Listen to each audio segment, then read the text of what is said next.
हाँ तो बात है अपन। तो पिप जाता है, मैं उससे पूछता है, अपने हेमिशन से पूछता है कि क्या तुम मेरा पे नहीं कर रही हो, तुम मेरे पढ़ाई के लिए पे नहीं कर रहे हो? तो मैं तो बिल्कुल ही तुम्हारा खर्चा बिल्कुल नहीं उठा रही, मैं तो तुम्हारा खर्चा ने। फिर वही पता चलता है कि स्टेला की शादी हो चुकी है। तो हमारे पे दुखी हो जाता है कि अरे यार, जिसके चक्कर में इतना पढ़ने के लिए गया, जिसके चक्कर में मेरे कोई अनजान व्यक्ति हेल्प कर रहा है, उसे हेल्प ले रहा हूँ मैं, है ना, बिना स्वाभिमान के होकर उससे हेल्प ले रहा हूँ, मैं हमारी स्टेला की शादी हो गई, ये पता चलता है उसको। तो चलो फिर अचानक से क्या होता है कि हेमिशन के ऊपर मार लग जाती है, बहुत कोशिश करता है फिर उसको बचाने के लिए, लेकिन फाइनली उसको बचा नहीं पाता है। फिर हमारे इस तरीके की घटना हो जाती है। फिर ये हमारे वापस लौट जाता है ने। एक और सबसे अहम बात है हमारे, और जिससे शादी होती है उसका नाम तो रंबल होता है। एक और सबसे अहम बात बताती है हेमिशन कि जो स्टेला है ना, ये मेरी लड़की भी नहीं है, ये हमारी ये स्टेला है ना, ये किसी और की लड़की, ये मुझे लाकर देती जोगड़ ने, जो तुम्हारा वकील है ना, जो जिससे तुम्हारी बातचीत होती रहती है, जिसने तुम्हें सबसे पहले बताया था तुम्हारी कोई हेल्प करना चाहता है, तो जोगड़ ने लाकर देती तुम्हें। ये भी पूछता है। तो अब पिप आ जाता है वापस, दौड़ा लंदन आता है, क्योंकि हमारा जोगड़ उस समय लंदन में होता है। तो दौड़ा लंदन आता है, क्योंकि स्टेला तो उसके लवर रही हूँ, स्टेला से समझ कोई भी बात पिप को बहुत ज्यादा प्रभावित करती है। देखो कितनी विडम्बना है, बहन बन गई तो बहन की एक भी बार हाल चाल पूछने नहीं आया लंदन से, लेकिन देखो लवर से मिलने, लवर के लिए कितना बेताब हो रहा है। जैसे लंदन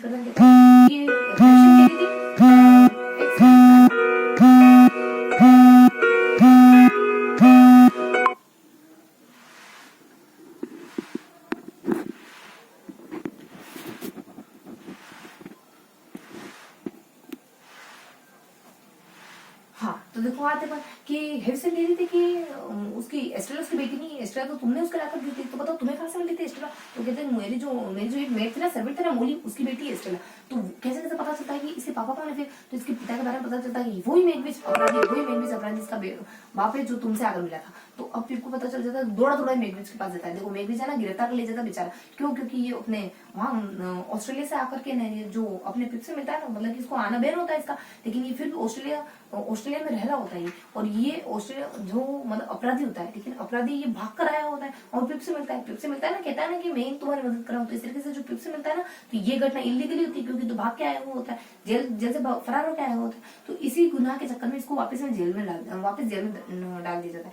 फिर फॉर्म मिल जाता है, कहते हैं मेघविज से कि देखो तुम्हारी बेटी जिंदा है, और वो मोली की तुम्हारी बेटी ना, मैं सब जान चुका हूँ, और तुम्हारी बेटी जिंदा है अपने एस्टेला। तो इसी तरीके से उसको घटना सुनाता है। अब उसको घटना सुना दी। अब देखो, अब पिप के पास अब अपना कुछ नहीं बचा। क्यों? क्योंकि अब एस्टेला की शादी हो चुकी थी।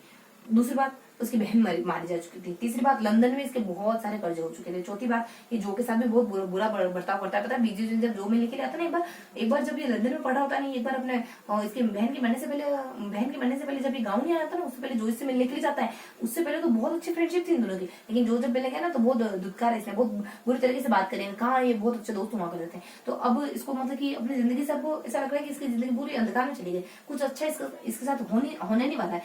अब अच्छा होने के लिए बचा ही क्या है? एस्टेला की शादी हो गई, और क्या अच्छा हो जाएगा, है ना? और क्या बुरा होगा इसके साथ? तो इस तरह की घटना चल रही होती है। अब होता है ना हमारे साथ। अब देखो अब क्या होता है, अब स्थिति कुछ ऐसी चल रही होती है। तब अचानक से एक इंसिडेंट होता है हमारे। अब इंसिडेंट होना बाकी रहा हमारे।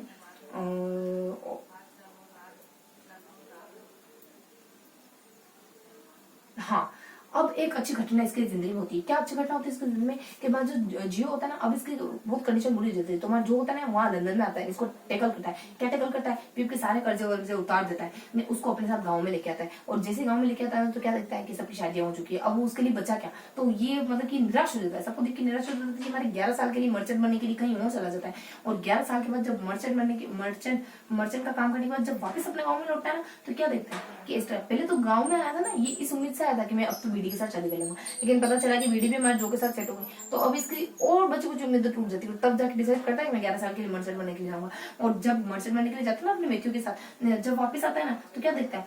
ये देखता है कि एस्टेला का जो पति था ना, रंबल, वो मारा गया। और एक पिप नाम का ही बच्चा, पिप सेकंड नाम का बच्चा, हम दौड़ के एस्टेला के पास आ रहा है। और एस्टेला इसके पास आके कहती है कि क्या तुम अभी मुझसे प्यार करते हो क्या? देखो अब ये सवाल पूछने का क्या मतलब निकलता है एस्टेला का? जब एस्टेला की ट्रबल के साथ शादी हो गई, जब पूरी जिंदगी पे कहता रहा कि जब काम पे इसके घर काम पे गया था हेविशन के वहाँ, कि तुम मुझसे शादी कर लो मेरे साथ लव में रह जाओ, मतलब कि मुझे अपना लो, इस तरीके से हम अच्छी जिंदगी जिएंगे। लेकिन एस्टेला मानी नहीं। अब जाके वो जब 11 साल हो गए उसको, और अब जाके इतने मतलब कि अब यानी सुबह का बोला शाम को करा तो बुला कहता, लेकिन सुबह का बोला शाम को नहीं आने, अगली रात को नहीं आने, फिर अगली मॉर्निंग को आए तो उसको क्या कहेंगे? हाँ, इस तरह की कंडीशन हो गई यहाँ पे। तो अब ड्रम्बल के साथ शादी हो गई थी, ड्रम्बल मारा गया था, कोई घोड़े से गिरकर ड्रम्बल मर जाता है। अब एस्टेला हमारे पिप को इस तरीके की बात कहती है। अब पिप दिमाग में सोचने लगे क्या करूं, क्या जवाब दूं इस बात का। लेकिन फिर हमारे पोइट बताते हैं यहाँ पे कि अंततः हमारे पिप और एस्टेला साथ में होते हैं और इस तरीके से एक दुखद सी एंडिंग होती है हमारे पिप की, क्योंकि ना तो वो एस्टेला शादी कर सकता, हो सकता है कर भी ले, लेकिन फिर भी देखो इतना समय बीत चुका है, अब वो शादी करेगा तो मीन्स कुछ निकलने वाला नहीं। तो ये थी हमारी एक स्टोरी, पूरा ड्रामा जो पेपर बेस्ड था। इसका नाम है हमारा ग्रेट एक्सपेक्टेशन। जो किसने लिखा, ग्रेट एक्सपेक्टेशन रखोगे तो क्या मिलेगा, क्या मिलेगा, खुद करके देख लो, खुद रख के देख लो, पता चल जाएगा। तो किसने लिखा हमारा डी के न दिकेन क्या क्या मिलेगा हमें ग्रेट एक्सपेक्टेशन रखने से, वो तो तुम्हें खुद करके देखना पड़ेगा। तो दिखे तो दी के न इस तरीके से रखो, ठीक है। तो ये था आज का हमारा ड्रामा और फिर मिलेंगे अगले किसी वीडियो में, तब तक के लिए जय हिंद।